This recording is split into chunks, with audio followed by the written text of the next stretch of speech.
whatever.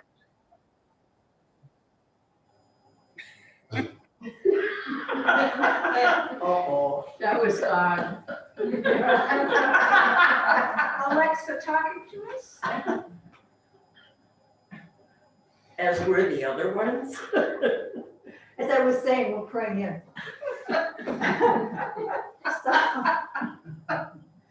Oh. We are now in the presence of pure being, immersed in the Holy Spirit of life, love, and wisdom. We acknowledge thy presence and thy power, O blessed Spirit. In thy divine wisdom, now we raise all our mortal limitation, and from thy pure substance of love, bring into manifestation our world according to thy perfect law. Peace, peace, peace.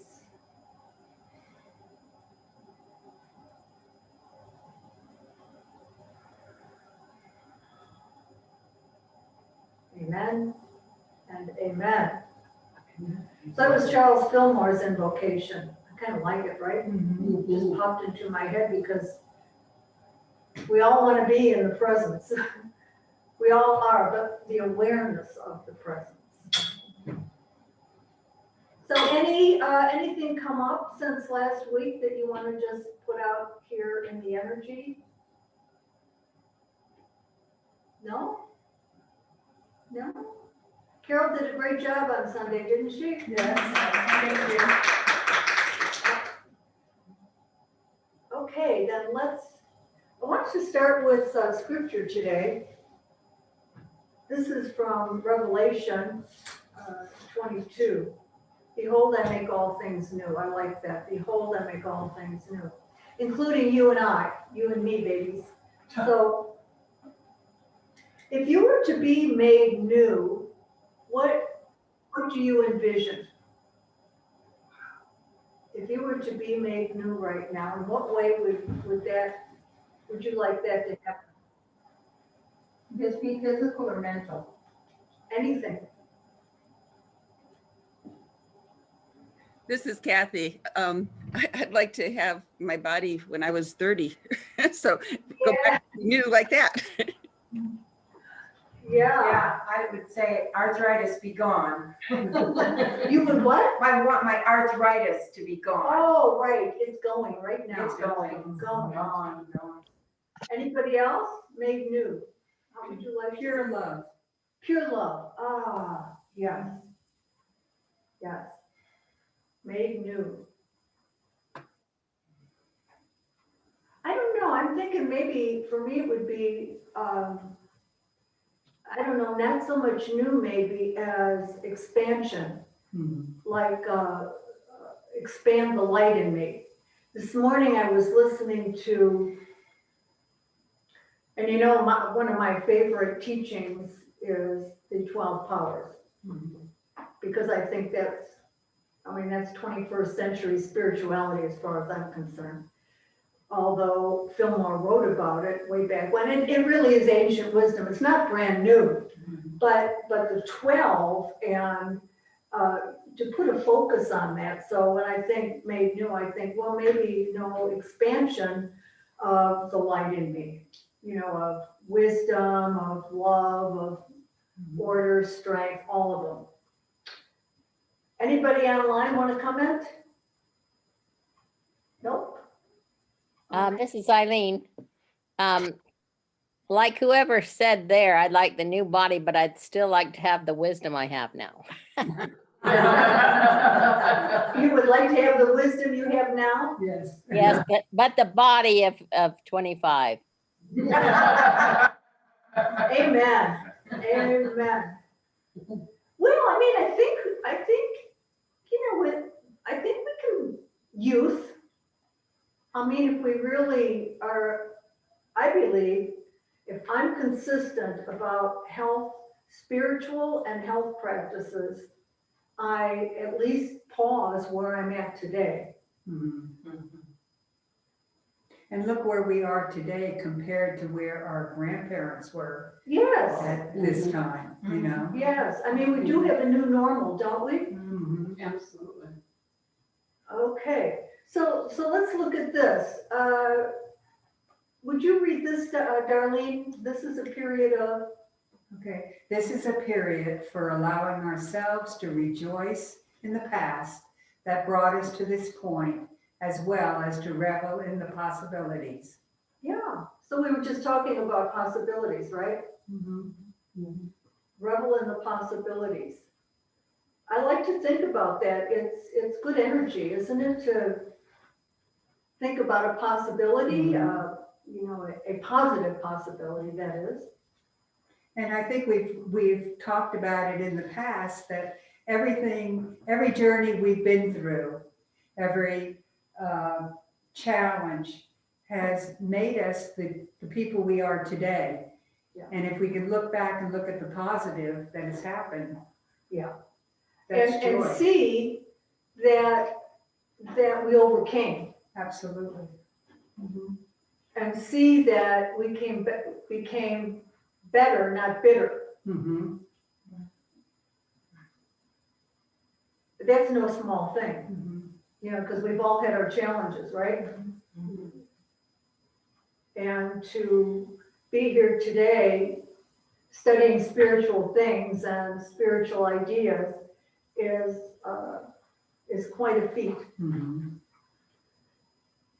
Okay, anything else where we're right here with this?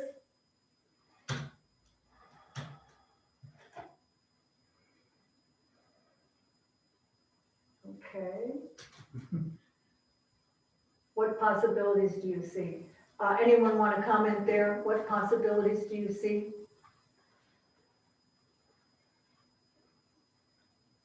Well, I believe that we are very strong women, and on our spiritual journey. I mean, what else could you ask for? Oh, I have a few things in mind. But you may not be able to have everything you want. Yeah. Anybody out there, what possibilities do you see? Or do you want to see? Nobody online? Okay, then. Could I see possibilities of just living life with joy and ease. Yeah. And that's new for me, being a worrier. Old Carol, new Carol. So that is the possibility of just living the rest of my years very joyful. Great. I know how to get there now and how to let go of things. Isn't that true? So we have a toolbox, don't we? A spiritual toolbox now. And when life challenges us, we pull out the toolbox. How about this one? Is that where I wanted to go? Yeah. As for old age, embrace it and love it. It abounds in pleasure if you know how to use it. Seneca. So, I mean, none of us are old. We're just considered, what would you say? I don't know, we're the wisdom keepers. How about that? We're the wisdom keepers. But can we embrace it? This is from the book, from Chittister's book, that Seneca says, embrace our advanced years and love it. It abounds in pleasure if you know how to use it. So how would you respond to that? It abounds in pleasure if you know how to use it. This is Howard. Sharon, can I comment? Hi, Howard. How old was Seneca when he said that? 29. I don't know. Probably true. I don't think he was 80. You don't think he was 80? No.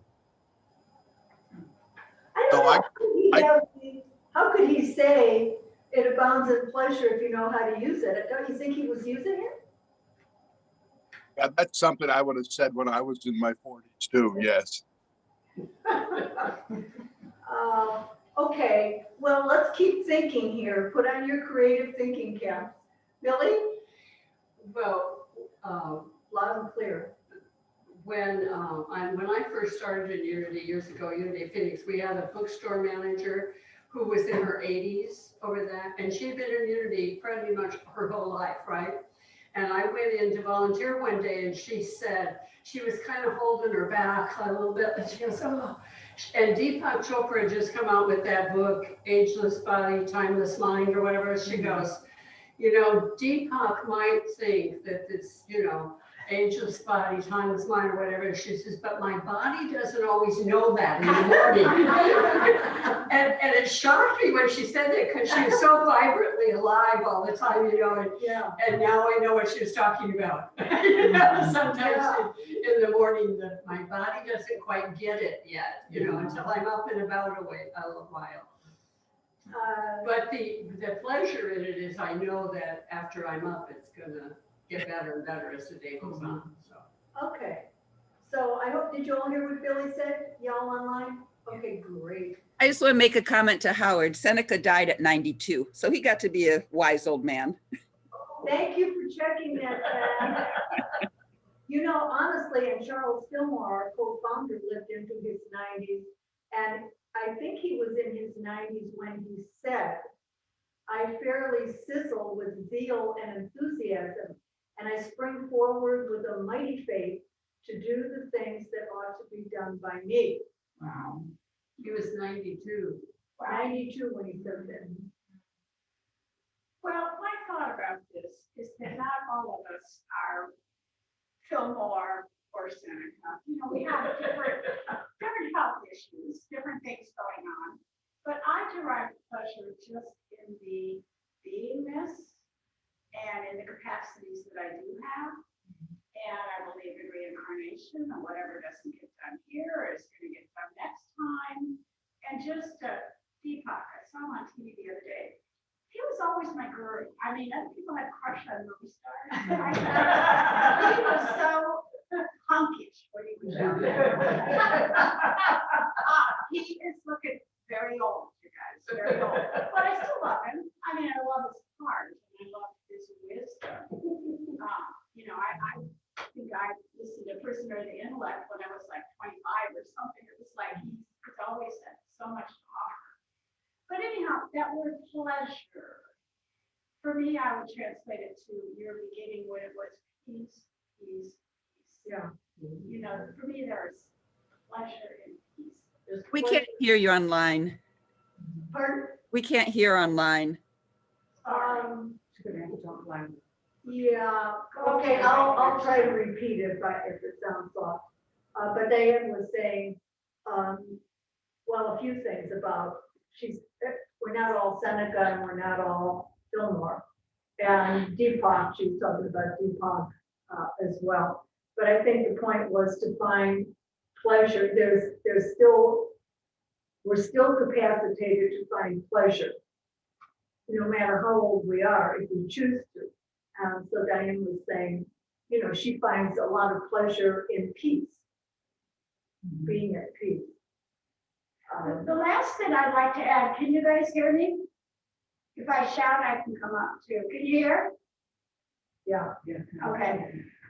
When I was young, when I was 21, I lived in Italy for a year. And in that culture, everybody mingles, the old people with the young people.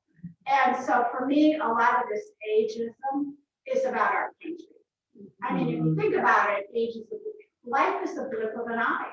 Yeah. Well, here we go. What does it matter if we're 50 or 20 or, you know, it's wrapping our minds around the moment, the being in the moment and the peace. Well, and you remind me of the idea of being the present. Yeah. We can be that at any age. We can be the presence of love. We can be the presence of enthusiasm.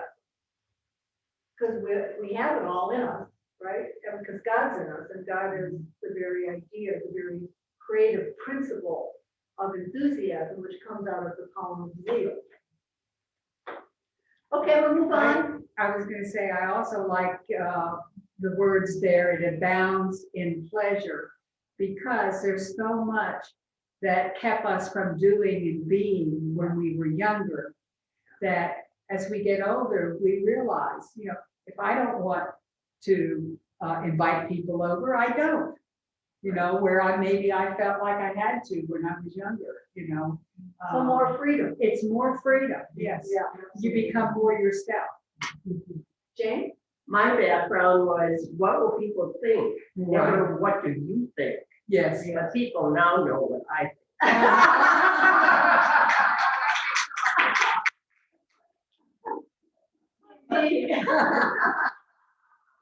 For you. Carol, I just wanted to add, I used to find pleasure in planning these vacations where we climb mountains and do rigorous hikes. And now I find pleasure in just looking at the sunflower out my kitchen window. Yeah. Pleasure in simple Moments, things. yeah. Great, great. Anybody online want to comment before I move on? Okay. Oh, there it is. Okay. So I love this from Psalm 34. Oh, taste and see that the Lord is good, and happy are those who take refuge in the Lord. How do you do that?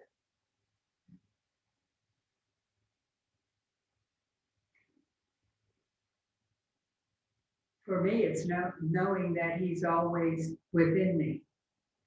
And how do you, so is that refuge for you just knowing that, right? Right. I'm not alone. Right, right, I'm not alone.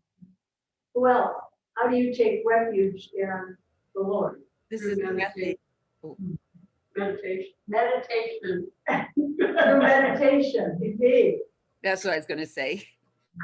Great. Through prayer. Through prayer, absolutely. Unconsciously opening my heart and feeling love and sending love. Great. Action. So to open our heart and send love. Mhm. Great. And receive it. And receive it.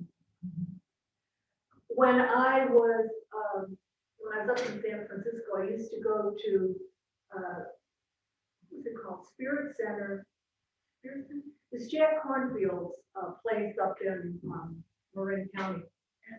And I remember, he's a Buddhist, right? So, a Jewish Buddhist, by the way. So the paradigm or context for this is in Buddhism, they talk about, or they have this affirmation, I take refuge in the Buddha, or I take refuge in God, I take refuge in the Lord, I take refuge in the Dharma, I take refuge in the teaching, in the truth, in spiritual principle, because that is a refuge, isn't it? When things don't go right, when we don't know what to do next, to take refuge in some spiritual truth that we know. So I take refuge in the Dharma, I take refuge in the Sangha, which is I take refuge in my faith community. It's a good place to take refuge, isn't it? Okay. Kath, did you have your hand up? Anybody out here? Okay, then here we go. So I'm in the book, I'm working with two chapters, the chapter on joy and the chapter on transformation. And so one of the things Chittister says is we can decide, whoops, that's a mistake. Yeah. We can decide to live with joy, unscripted joy. What does that mean? We can decide to you. What does it mean to you to decide to live with unscripted joy? Make a decision. Okay, good. Make a decision. What decision? Any decision? Well, I think I said it probably last week, but I made a decision to start off my day when I walk to say that I choose to have a heaven on earth day today for me and everyone I contact. Great. And it's working. Yay! Spiritual truth works. Great. Anybody else want to comment on this? Well, I would say unscripted joy to me means listening to my you know, those little blips that we get, that this might be fun. In the midst of all the crappy stuff, it's like, oh, this might be fun. So, maybe for me, it's been music. So I have to get either a smaller guitar, which I hear they make, or a ukulele, so I can write some songs for my grandson. Oh, how So, fun. you know, I've already been singing to him in the car. Oh, how fun.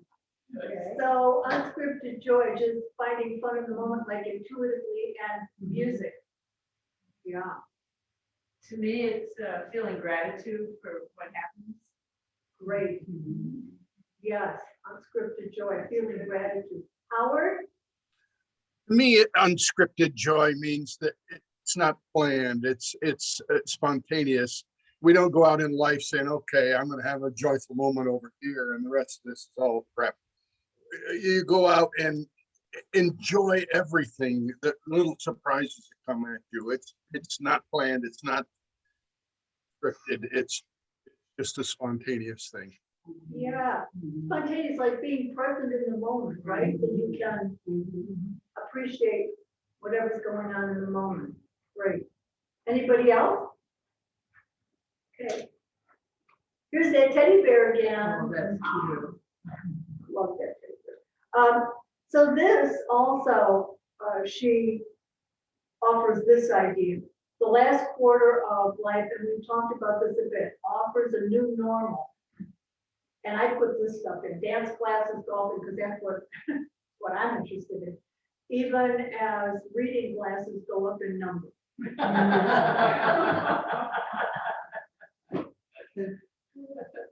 A new normal, even as reading glasses go up in number. So what is the new normal for you? This is Eileen. One nice thing about me is I'm very nearsighted, so my glasses don't go up for reading, they go up for seeing distance. So I take my glasses off to read stuff. But that's nice. I don't have to worry about grabbing my glasses to see things. But my new normal is I had an experience this week where I met with my librarians who I used to support at work, and I was so joyful to think that I didn't have to do all the stuff that they were complaining about now. And that they said, what are you doing now? And I said, I just do whatever the heck I want. If I want to just sit here and read my book, or if I want to just go and enjoy nature, I just do whatever, and I don't have to worry about anybody telling me what to do. Isn't that a wonderful new normal? Well, I'm gonna stand up for that and see if I can get this camera working. It's a little sensitive today. I didn't come back on, did I? We can see this on, Sharon. We see you. We see you. Now it just went off. Yes. A little touchy. But we can see you. You can? Yeah, we see you moving it around.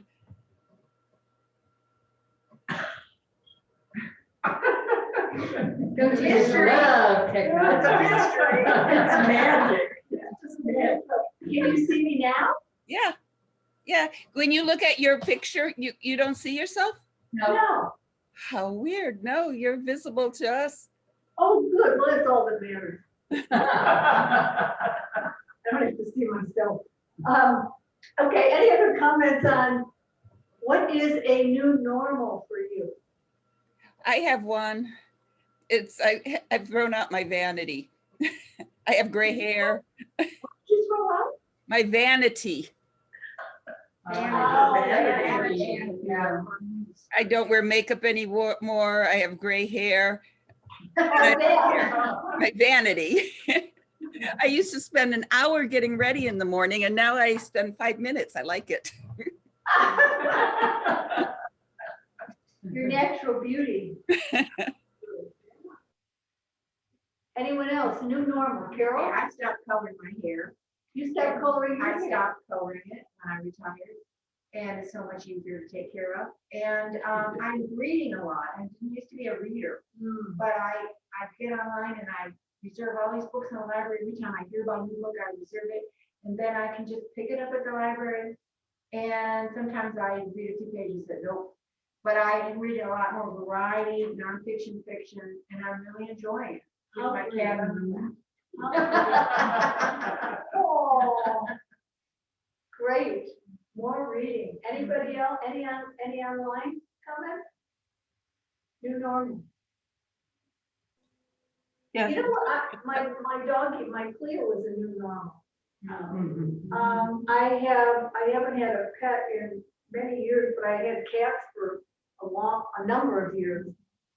And cats are easy, right? Yeah, they are. Yeah. I could go away for the weekend and leave Munchie, what's her name, the last one. I could leave Munchie, she would be very angry when I got back, but if I left her enough food and water, she was fine. She could take care of herself. I cannot leave this baby I have now. Yeah.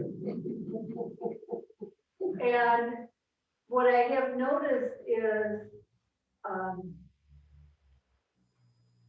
kind of paradoxical. She's a lot of work. There she is. But boy,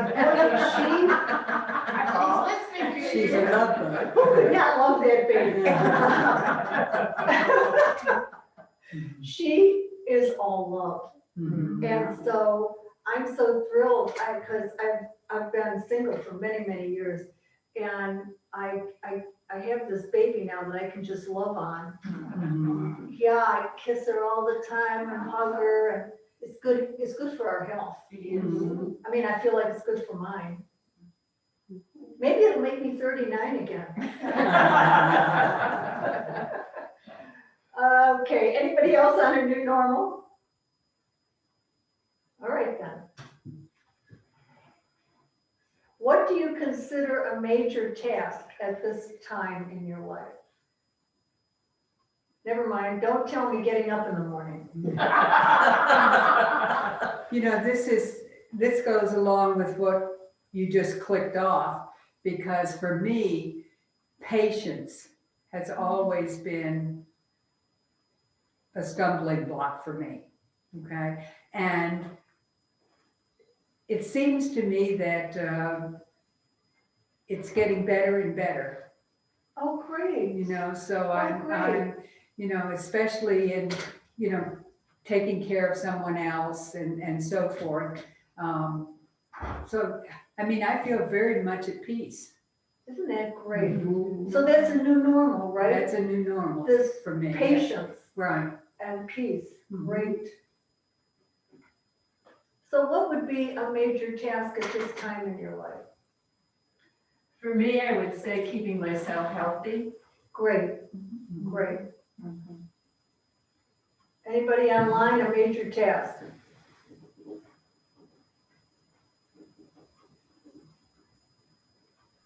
This is Eileen, cleaning out all my junk. Cleaning out all your junk. Great.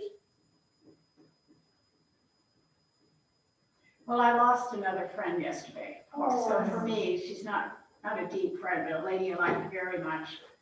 For me, it's acceptance of loss. Yeah. You know, we are at that stage now where we have the freedom and the good things, but that's. The loss. Yeah, Diane pointed to, you know, at this stage in our lives, there is loss. She lost a friend yesterday. Yeah. MRSA, stay out of the hospitals if you can. Great, great. So a major task at this time. And it is, I have this idea of acceptance in here. So, you know, a major task is accepting where we are in life and moving forward, finding ways to keep growing. I still play my clarinet because it's good for my brain. Not only do I love music and I love making music, but I know that playing that instrument and having to read music keeps my brain active and alive and growing. Anybody else? You're a quiet bunch today. We're quiet, yeah. What in the past do you rejoice in, and how does that support and empower you at this stage? What in the past do you rejoice in? Yes. Then I went parasailing. Oh, Wow. that she went parasailing Mhm. because. I used to have levitation dreams. Ah, And when I was in Mexico, they were first thing they told us is don't do that. That's not why I did it. I waited till the very last day. I figured out which crew I would have, you know, and I talked to an older lady. She told me, don't wear a swimsuit, wear it. So I had it all planned out. But I didn't like the fact you had to be responsible and pull something. I just wanted to fly. And I'm afraid of height, but that's different. yeah. Yeah, it was amazing. Oh, great. And it's not who I am. It's now. It wasn't who I was. I got it. Ah, A new you. Mhm. A new you. Great. A more daring, bold you. Anybody else? Come on now. This is Eileen. I rejoice that I had a wonderful musical family, Mm, and that just supports me and buoys me up so much to know that I can sing and that I can enjoy music like I do. That's one of my greatest joys to have that. mm. Great, thank you. Who else? What do you rejoice in? What about the past makes you smile, at least to think about it?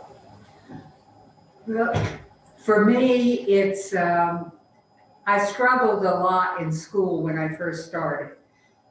Because I was thrown into school when I was 5 years old, just not ready and so forth.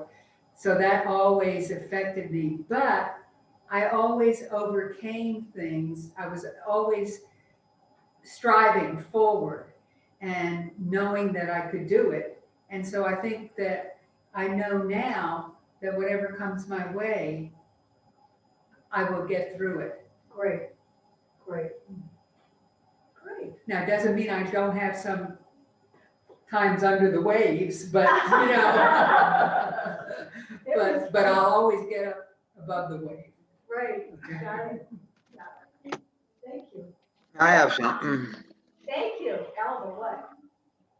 Well, I don't know if I'm on the mark, but anyway, ever since I was a kid and even older, I'd watch my friends that grow up, and not only cars, they like to ride motorcycles and mini bikes and everything. I fell off a mini bike when I was a kid, so I was scared of it. But in my 50s, I was determined I was going to learn to ride a motorcycle. So I learned. It took a few bumps and screws, but I learned. But once I did, I mean, I saw some most beautiful country in Arizona riding on that motorcycle by myself, no cars, nothing around me, way out in the north. I felt like kind of like an old cowboy on a horse. That's It great.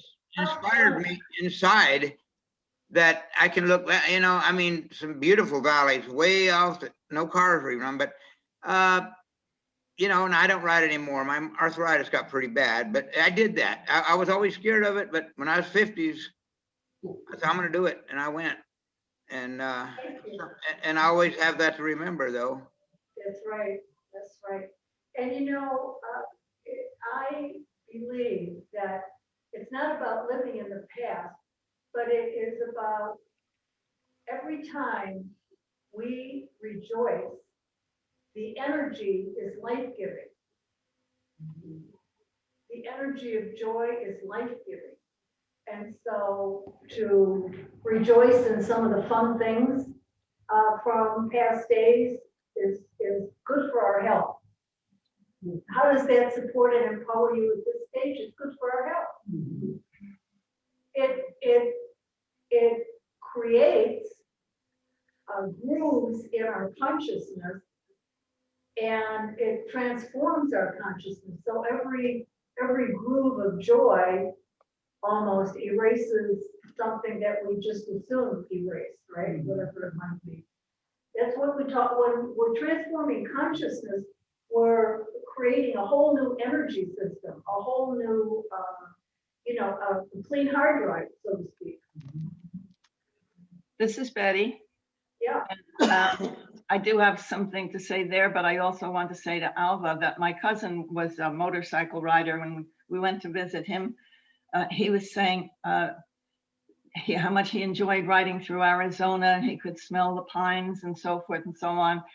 You want to drive, you want to ride on the motorcycle? I said, no, thanks. I just ride with the windows open and I can smell the pines. But secondly, just what you were saying about the energy, how we realize it now when these musical performers or even the baseball players are saying it's so good to have the people back in the stadium because the energy just energizes them. So it's true. I mean, they can feel it and they really miss it when it isn't there. Now, back to what I was going to say, what in the past you rejoice in. My friends and family, and I have friends that I've known since kindergarten and school back in the 40s. We still communicate. And my family, I had certain problems last year that even though I'm out here, they supported me. And when I was, consulting with them, and we had Zoom meetings for Thanksgiving and for Christmas and weddings and things. So we've had to make do, but the energy and the love is there, and that's all I need to know. Great, great, happy, great. Thank you. Who else? Diane? I want to follow up on what you said about the energy that comes with, I see it as satisfaction with what we've achieved and, whether it's parasailing or whatever we've done. I've worked a lot with people in my career, and of course, people are generally, all of us, I think, are focused on the things that we didn't, mistakes we made, or the things we didn't do, or whatever. And it's amazing when you ask people, well, what are you proud of, and what have you survived, as far as being thrown in the kindergarten earlier, the stories that can come up. So the satisfaction of, and I think it's particularly important in the elder years to derive some pleasure from a life well lived. Yeah. I mean, A life well lived. Did you all hear Diane? To feel the satisfaction in looking back of proud moments, happy moments, and a life well lived. Yeah. Remember I did that Sunday talk on no regrets. Yeah. No regrets. So important to, if there's something we didn't do that we wish we had, to do something about it now. I mean, it might not be parasailing, but something akin. Something that is bold for us. Anyone online? Comments? I have one, sure. Yes. I didn't even think of it until Diane just said it, but I used to be just terrified with public speaking. And I think about the first time I ever got up, even as a volunteer coordinator, to give some announcements or something. I mean, my knees were shaking and my voice was quivering. And so I just rejoiced in that I did it, and I overcame it so that I can do what I do today. Because I take such joy and pleasure, in speaking today, and I have for many years, but I was really scared to actually, So that, I didn't even think of it until you were saying about what, it was really special. Very. Did y'all hear Billy? Okay, good. Carol? That reminded me of back in my 20s, when I was a staff nurse. I saw lots of examples of poor leadership. Yeah. And I didn't see myself as a leader, but I decided I wanted to be a director of a children's hospital, which was an awesome goal back then. So I did end up having the opportunity to go back and get degrees. And I actually, in my career, was director of 2 different children's hospitals. Wow.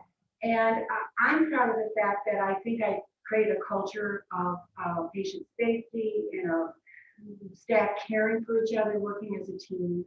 And I did mentor. I love mentoring the head nurses and the staff that was the thing I loved the most about it.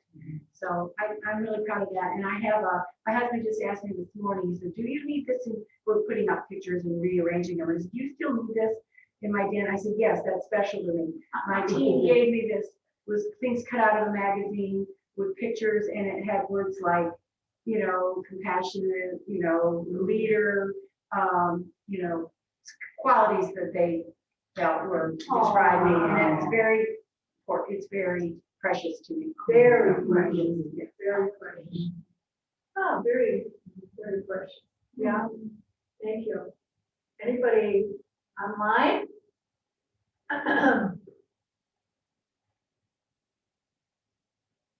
All right then. Oh. Share a proud moment. Let me just look at my notes here a minute. Okay. Well, where we're supposed to be.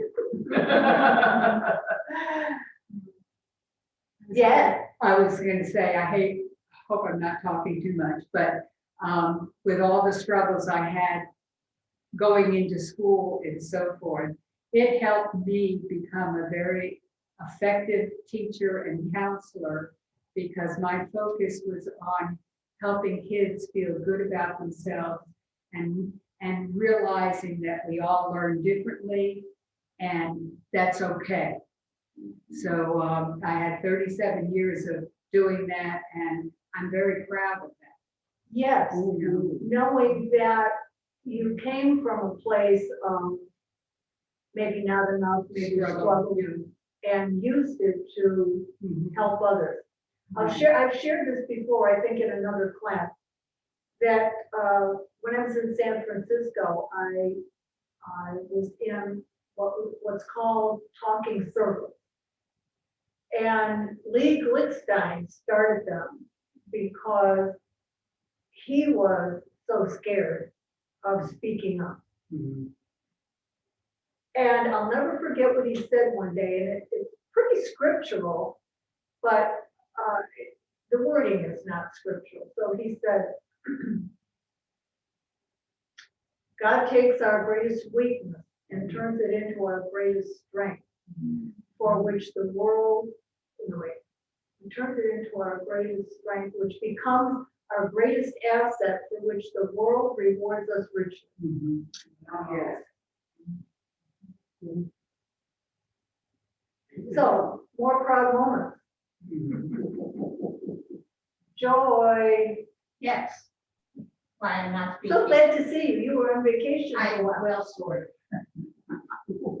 It was a trip that I was dreading, because I was driving from here to Chicago one length, and it was out to visit my brother, who just, he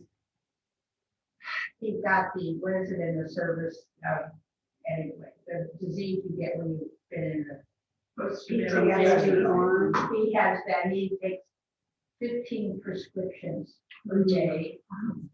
He's now been diagnosed with Parkinson's and yada, yada, yada. My niece is very sick. They've been trying to figure out what's wrong with her. Just lots of stuff was going on, but I decided then I was told my brother was probably not going to be around too long, so I decided I needed to make this trip. And a lot of other things. And I have lived in Chicago before, but anyway, so my sister decided she'd drive out as well, so we'd see the whole thing. And my sister-in-law, whom I've never been particularly fond of, for 30 years. So, Let's be clear about not that that. I'm carrying anything. So, I went out there with much trepidation. I was like, oh my God, and my whole thing. But it was the most miraculous few days. Oh. I didn't go out wanting to go, but I knew the possibility, but I knew I had to. So I went out there. And it was like who are these people? They turned into totally different. My niece came and she said, my niece is 6'4". She weighs 130 pounds because they don't, she can eat one food right now. This has been going on for 10 years. They have no idea what's wrong. And she said in the beginning, if somebody says how thin I am, I'm going home. So, and it kind of was that. Well, I won't go into detail, but she came and I said, well, I don't know if you're thin or not, but you look beautiful to me. You know, she really, and I was, but there was other sickness. I have oh God, I have this guy in my family, he's married to my niece, he's 465 pounds. He's probably got maybe a month to live because he's so heavy. And he goes in the hospital. So, I mean, all of this stuff I'm writing from here. So anyway, but I knew I had to do it because I don't go to funerals. So I knew I had to do it. But it was like, who are these people? I mean, it was like a miracle. It was miraculous. They all changed and they were nice. Yes, they were. Yes, They all grew up. Well, no, they're in their 50s. My nieces, you know, and stuff are in their 50s and 50s, 55. 50s. But anyway, I don't know. I mean, but I was just sitting here thinking that, anyway, just thinking about this whole thing. And then my sister was really, really in bad shape. She just had, and my sister's about 100 pounds overweight. And she just had a knee put in that's not healing successfully. She's too heavy, but we don't talk about it. It's like that's the thing you don't talk about. So anyway, but she was kind of a pain. But you know, I understand her anyway about it. But anyway, so many, and then I went back to my old neighborhood in Delaware. So when I moved here from Delaware, so I drove back to Delaware with my sister, and I stayed there. And the interesting thing about what's happening across the country, Delaware has been discovered, and they can't buy and tear up every piece of farmland. The builder signs going up. It's going to be a nightmare in a few years because it's near the water. There's no places cars can go unless they build bridges. I don't know, but they can't get it up. Anyway, my neighborhood was land rent. Do any of you know what land rent is? No. You pay a monthly fee to the builder. Now, this is very not so rare, but anyway, so it was up and up and up. So I never sold my house. I gave it to my sister when I moved here. So I went back, and the neighborhood is booming. Houses are going like around here. They're going there. My neighbor had 11 offers. He put his house up on Saturday morning. By Sunday, he had 11 offers. So that's what's going on. So the neighborhood is changing. It's getting younger people happy. So it was happy. Oh my God. I mean, blah, blah, blah. So everything changed from what I was anticipating. I wasn't living in it, but I was not prepared. You know, I was prepared for not so good.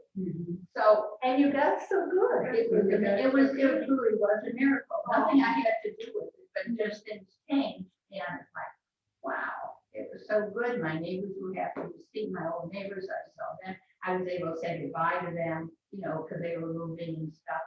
So it's like, wow, this couldn't have gone any better. And that kept happening. It was like, so I'm like, what's up, God? Are you getting ready for the big one? Because that's where I go sometimes. I don't trust. Like if things are going too well, I have this, okay, am I gonna pay for this? Because a lot of times in my life that happens. Joy. Yes. Stay in the good, Joy. Well, I am. And that's what I like about community, because I was brought up, you're gonna pay for it. I No matter know. what good thing happens, you're gonna pay for it. And that's the way I was raised. So it's like, How many of the others were raised like that? yeah. Yeah. When is We're it not supposed supposed to to be? be. I know. Exactly. I know. knew my mother, so I wanted to know about nuns, right? Because they were coming our town. Yeah. We weren't allowed to have Catholics in Beaver, Pennsylvania, but there were a couple of nuns. And I said to my mother, what's wrong with those ladies? You know, because they were all garbed out, and to my mother, they're nuns. And I, how do you get to be what? How do you get to be one of those? You know, not looking at a good thing. So my mother said, well, God chooses you. So every night I go to bed, please God, I don't want to be one of those. I never thought to ask her about why would God, but I thought, oh, when it comes, and I don't want to be the bad. I can't tell you how scared I was about every night. I'm not going. I can't do one of those. I can't. So, but I mean, my mother raised us on fear. Everything is fear-based. If this happens, you're gonna get it. Okay, pause for a minute. I want to make sure the people online are with us. So, for those of you online, the last piece that Joy was sharing was about nuns. Did you all hear that? And her mother told her that nuns are chosen by God. And her prayer at night was, God, please don't choose me. All right, let's get back to the proud moment. So I'm proud of myself for having achieved what I have in my own mental state. Right, with the help of unity, because it's a totally different environment that I've ever been in. So. Yeah, so Joy was saying she's very proud of coming from where she was to where she is today. And it's the unity teachings, right? Right, oh, absolutely, absolutely, because I would never go to church After you were scared of Yeah, nuns. God turned me down to be a nun. I'm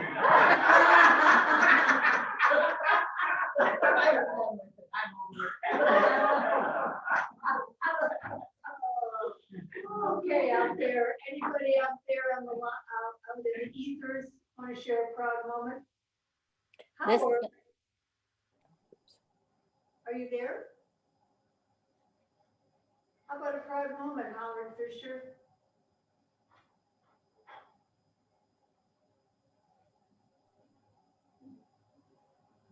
You're not muted. Please unmute. No? Can you all hear me? No, We can hear you. It's just been sort of a long stretch here where we didn't understand what was going on there. So Yeah, couldn't hear Joy. Okay. Howard, can you hear me? Sharon, I only get maybe 10% of what's said. I'm sorry. You could speak closer to the microphone. You can't hear the people in the room for the most part. Yeah, I'm sorry about that. So you. Not good. But we were talking about, I mean, really, we're talking about where we've come from, where we are today, and sharing proud moments. So my question to you, Howard, is, can you recall a proud moment? Well, yeah, to me, I don't see it as a single moment. I see, life comes at you in a series of challenges and obstacles and problems you've got to solve. And then in between, sandwich, that you get these moments, like I went to the Air Force, went to Lackland Air Force Base. It was a pain in the butt, to say the least. Then I got assigned to Biloxi, Mississippi, and went to New Orleans and listened to Al Hurt play his trumpet. So there are those moments. I got on a C-124, spent 5 days flying to Japan. Then I went to a Buddhist temple, a brilliant moment in my life. That's the way life comes at you. As I look back at my life and I see the challenges and the wonderful opportunities, it reinforces me to look forward to the fact that, life's going to have its challenges, but sandwiched in there are going to be these moments, these wonderful moments that I'm going to have. So, to to pick one of those proud moments, I'd always pick Susan, you know, standing at the altar for an hour. Get around, coming down to get married, and she changed my whole life completely. So, yeah, it's hard to pick a moment, but that's just the way life comes at you. Obstacles, obstacles, obstacles. More obstacles, more wonderful moments. So just enjoy life as it comes flooding forward. True, very good. Thank you, thank you. Too bad Susan isn't here to hear that one of your proud moments was standing at the altar with Susan. Oh, she wouldn't believe any of what I say. She's been married to me too long.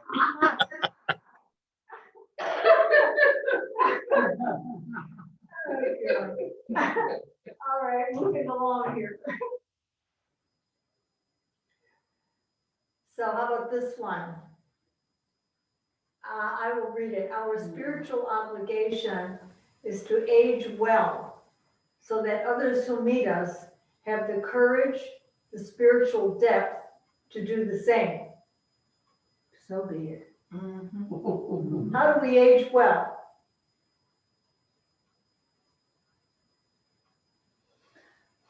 By being positive and taking opportunities. By being positive and taking opportunities, great. By keeping an open mind. By keeping an open mind, great. Don't whine. Don't whine. Drink wine, don't whine.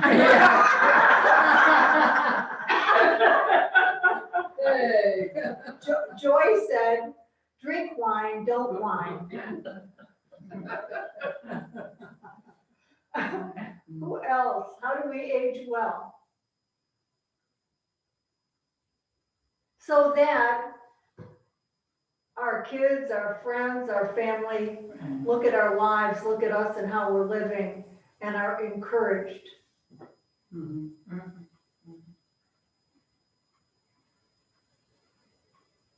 How do we do it? Judy has something to say. Judy. Yes. What stuck out to me there was about spiritual depth. About what? Spiritual depth. Oh, spiritual depth, yeah. And I think as I look back, I have always been seeking my spiritual depth. And I think that that's one thing that has kept me on a positive path. And I think that's probably what's brought me to 90. Yeah, great. Thank you. Spiritual depth and being aware and interested in growing spiritually. Yeah. So what is it that provides spiritual depth? Diane? I want to follow up on your word encourage. The others can be encouraged. I think a big part of aging is courage because the challenges come more quickly. I think at least health-wise and otherwise. And I think it's okay to whine a little bit. Maybe whine while you're drinking your wine. I'm very glad to listen to my friends whine because to me it's the loss again, and it's the, I mean, if they're stuck in it, I might kind of try to gently help them out of that place, but courage. Yeah. Courage. To demonstrate courage? Demonstrate courage. Do your best. Yeah, yes. Yes. Which is why, way back when, before I became a minister, I was on a spiritual path for sure. I've always been curious spiritually anyhow. And, but I became very aware of how afraid I was about everything. I mean, just generally afraid. And I don't know where that came from. If I thought about it, I could probably find some reasons, but the point is I became aware of it. And And I guess I was in my 20s when it really came clear to me. Came clear to me in high school in one way, but at that point, I made a decision to do things that I was afraid of doing. So I took sales jobs where I had to deal with rejection, no's, and I had to get over that. You know what I mean? Because it gets in the way. Fear gets in the way of joy. Period. It gets in the way of being fully present to the possibility in the moment. And so I took these jobs that scared me silly, like being a minister, getting in front of people. I had some experience before I became a minister in doing that, thank God, or I never could have done it. But it's why I jumped out of an airplane. It's why I went bungee jumping a few times. Because courageous action overcomes fear, period. And spiritual depth, I mean, I think when we overcome fears, we become deeper spiritually, don't we? I mean, it awakens something in us. It awakens spiritual energy in us. I'm talking too much. Come on, you talk. Betty here. Someone earlier on said positive, living a positive attitude. And I think that's what I've done in my family, and that has to do with courage also. Yeah. You have to have courage if you're going to try to be positive. Now, when you're talking about bungee jumping and jumping out of airplanes, I don't even get on a motorcycle, as you just heard.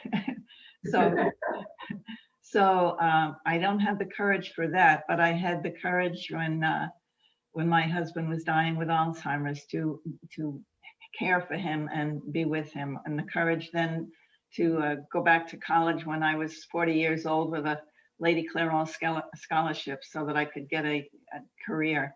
And I think the things that we do in life, we first of all have to be positive, and then have the courage to do it, and then most of all have the faith to know that we've got God with us, in us, through us, whatever.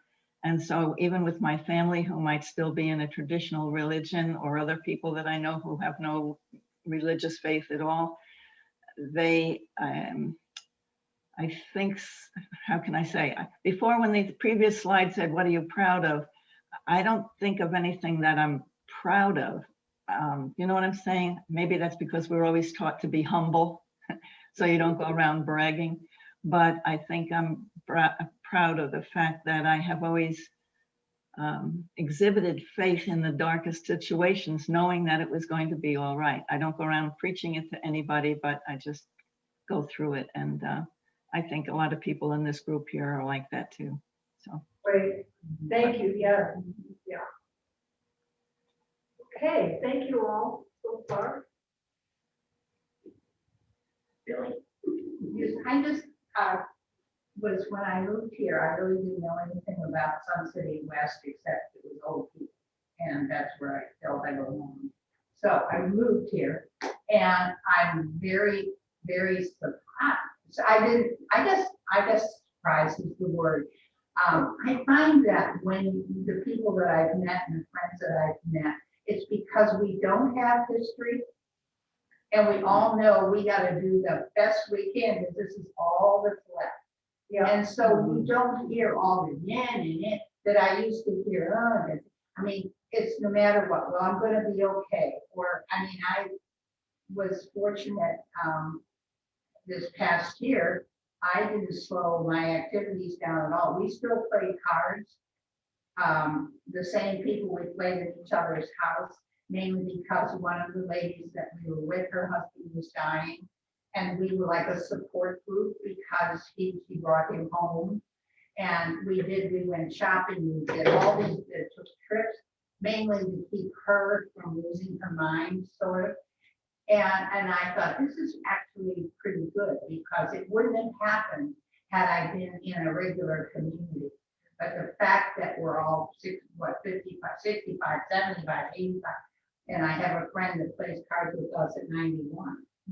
And so I think this is really cool that I made this decision. I really didn't know anything about it, but then that's typical of my decisions.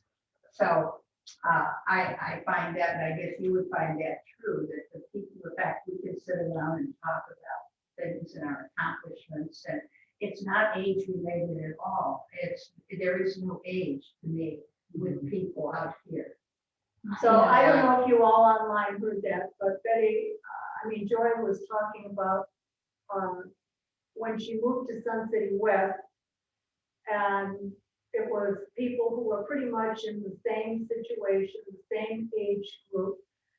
She found, I'm interpreting now. Yes. You're doing good. You're really good. Keep it up. A much more positive approach to life, because we only have so much time left. We're aware of, we're not 18 anymore and looking forward to, Right. this and that. We got to look forward to right now.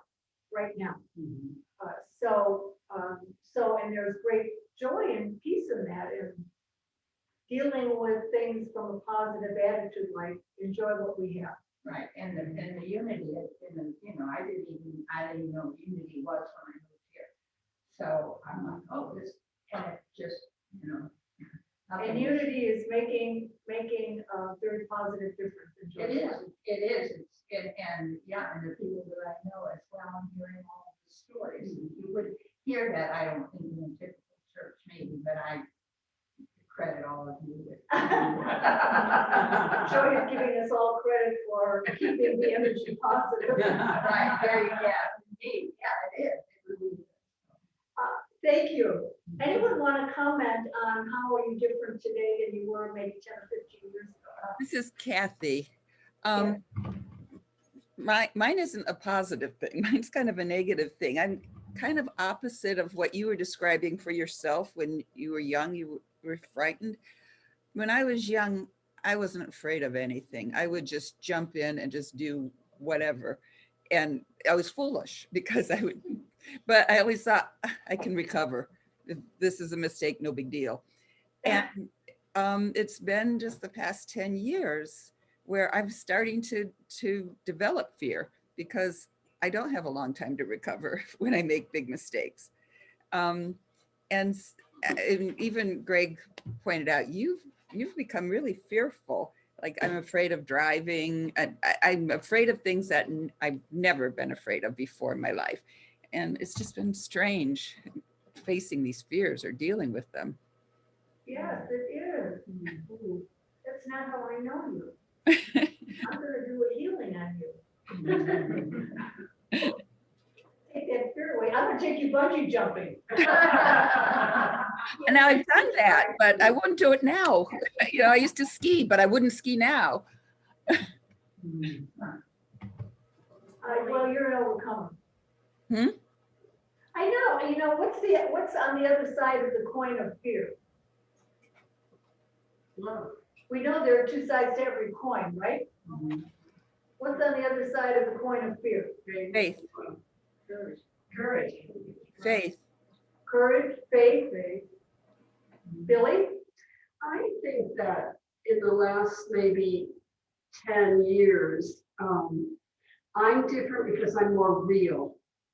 I think that I'm not afraid today to say, that kind of scares me. Yes. And then let it just kind of mesh for a little bit until I go, okay, why is that scaring me? And then get to the bottom of it and be able to reframe it and all that. But there was a time where, I wanted to be positive all the time. And I was scared sometimes, or I was angry or something, and I wouldn't say it. And then those feelings kind of bubble up in there and then, boil over at times. So I think that I'm more real, and I'm more apt to tell you or anyone, no, I'm not feeling so hot today. I'm feeling old. If you really want the truth, and then work through that. However, using all the tools that I have in my Unity toolbox, because I have a lot of them. But I think sometimes I have to first acknowledge. Exactly. So called acceptance. Yeah, because I don't know about all you, but I'm not happy all the time. I really am not. I'll admit that. So I have to kind of go with that and then move on. You know, Reverend, I don't Reverend think Sharon. I could say that you were unhappy sometimes. That I was happy all the time. I think he'd say you are. Doubt it. Reverend Sharon. My acceptance comes in with my marriage. Oh, I'm glad he's not on there. You know, and Diane said a few weeks ago, something that meant a lot to us, and that was hug your fear. You know? So hug your fear. Why would you hug your fear? What's the point? So it can be transformed. To transform it, right? Or at least to learn from it. What is the message? What's the message, Kath? What's the message in hugging the fear or having the In your fear, in your fear. that Greg's not a good driver?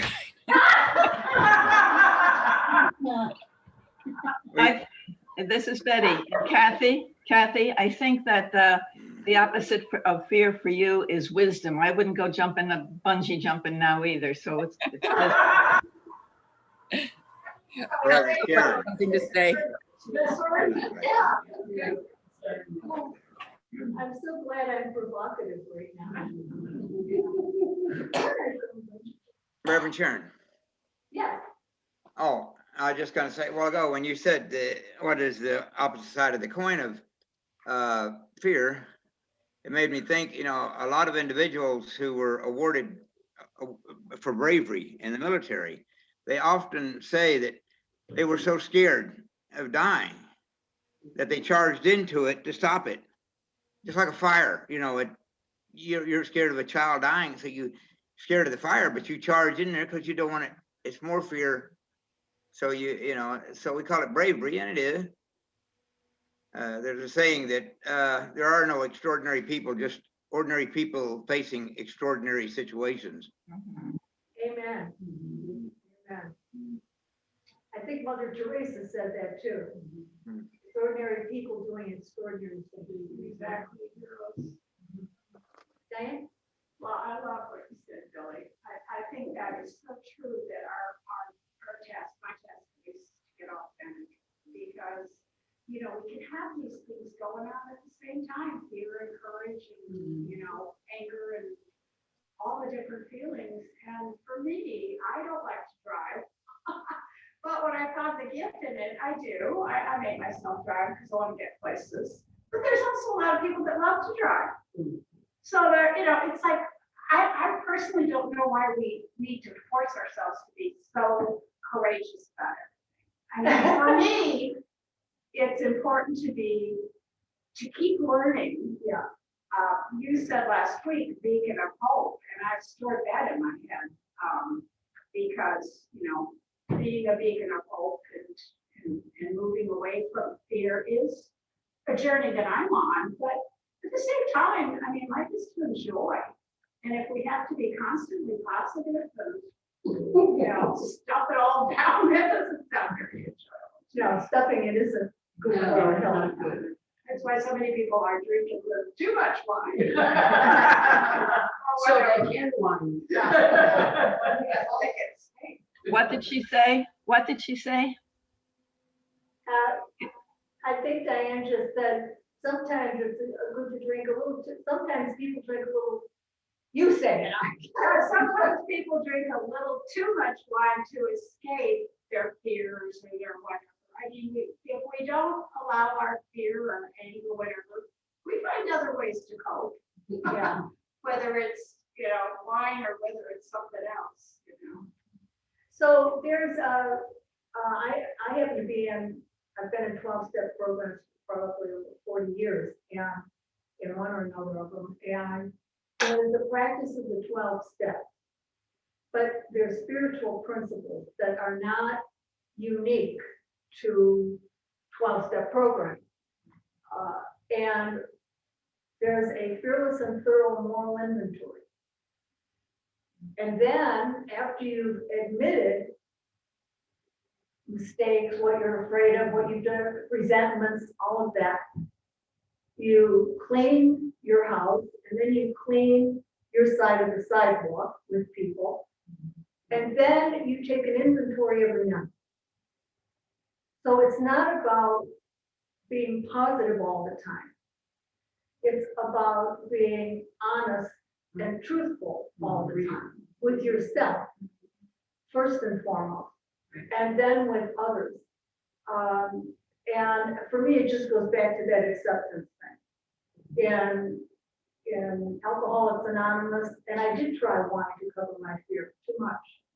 That's how I ended up in Alcoholics Anonymous. But acceptance is the answer to all my problems today. When I'm unhappy, it is because I find some person, place, or situation, some fact of my life unacceptable to me. And I can find no peace until I accept that person, place, or thing as being exactly the way it's supposed to be in the moment. Nothing, absolutely nothing happens in God's world by mistake. Until I could accept my problems, I could find no happiness or serenity. So when we talk about this thing, fear, I think it's part of being a human being. And I think we're here to transform it so that we live in peace. Sharon, what I just realized is even very recently, I have gotten more able to be vulnerable. And I think that's also similar to being authentic, but I speak my truth and I try to be loving. But if I don't want to do something, I say no. If I disagree with my husband, I tell him so. We have different views on many things. And I have faith that it's going to be okay because I'm, again, knowing that God is guiding me if I listen. So being vulnerable is how I'm different. And oh, great, yeah. great. So Carol was saying, if the question here is, how are you different today than you were, say,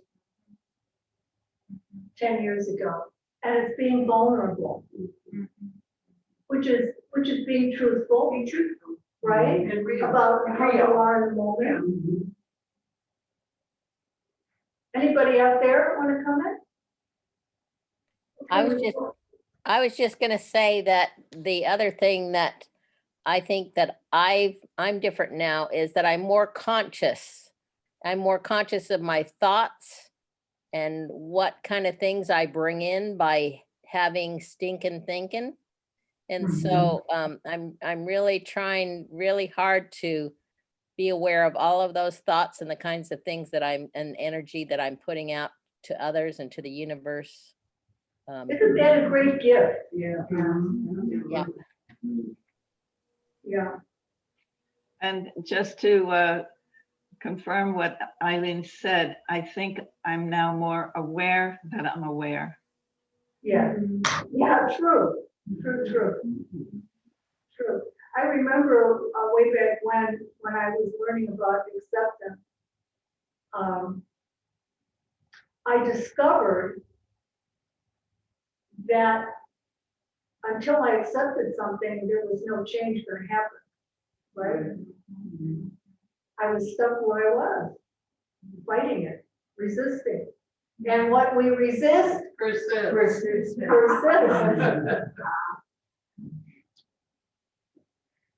I left this in here from last week. First of all, I love that peacock. But resilience is rooted in a tenacity of spirit. So we've really been talking about resilience all this time, right? How we rise, overcome, make a difference, a determination to embrace all that makes life worth living, even in the face of overwhelming odds. So the last question that I'm going to let you leave with is, what makes your life worth living? And let's close with prayer. So take a deep breath. Thank you all for being so honest and vulnerable, and sharing really helps all of us. And so God, we just give thanks for this time together, for the richness, for the heartfulness. We give thanks that as we go into the rest of our day, you go before us, making straight our way into blessings, into a beautiful day. We give thanks that this is so and unfolding now, and so it is. And we all say, Amen. Thank you all. Okay, so who's not going to be here next week? Two? Okay. Oh, I'm going to be back next week. Okay, have a great day, guys. Love you.